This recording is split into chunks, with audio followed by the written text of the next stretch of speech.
Hi, it's day 41 of my 90-day mental, emotional, spiritual well-being challenge.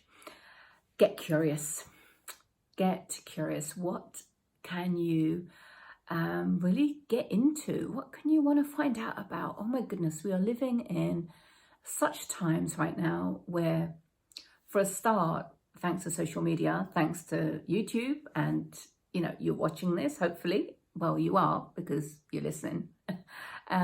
There's so much information. There's so much different topics that you may never have heard before or come across before, and somebody mentions something and you Google it, right? You go, oh, what's that? And then you find out what Google it, right, is a thing, right? And then you can follow a link and it'll lead to a video on something or a blog on something. And the more you kind of find out about it, the more our brain expands, the more experiences that we can practice and get into and get better at. And the more we've got something to discuss with somebody else about as well. So, really get curious. There is no reason at all to be bored these days at all. I remember when I was younger, we had the TV, that's it. And we could read, we could go outside and play.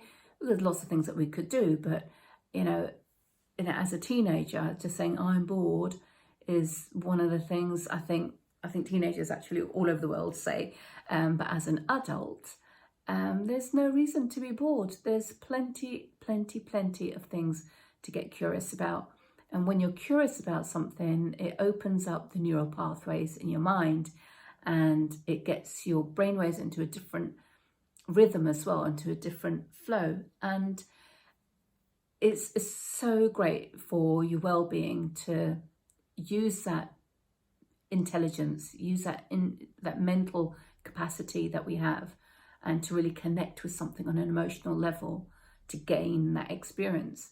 So be curious, whether it's really random off the wall topics, whether it's problems which you're experiencing and wanting to find a solution about, whether it's something in the media, in current affairs, questions people are asking, different opinions. Start having an opinion. Start putting, your stamp on something, stand for something.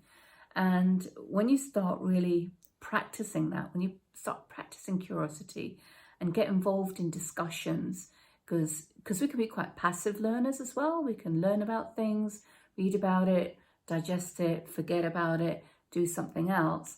But when you actually start verbalizing and speaking to somebody about it, or putting your thoughts across on camera, like I'm doing, or just having a bit of discussion and banter,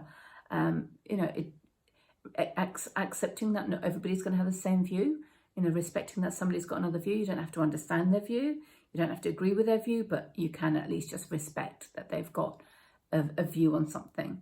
So just start to find ways of verbalizing what you want to say. With obviously, sometimes discussions can get quite heated, so there is an etiquette in how you put your point across. But that's for another day. That's all different kinds of forms of communication. But certainly, this is about being curious, deepening your knowledge on something if you want to take it deeper. And when you start doing that further and further, you become an expert, right? Mastery comes from repetition, which I spoke about in a previous video, and that stems from having a curious mind. So there is, as I say, no reason at all to not be bored. There's a difference between relaxing and having downtime and just zoning out, or just having that time and space where you're in that kind of nothing zone.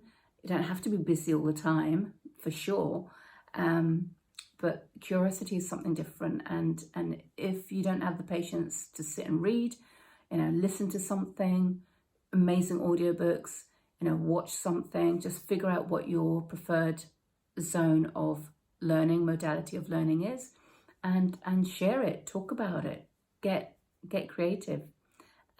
Speak to you in the next video.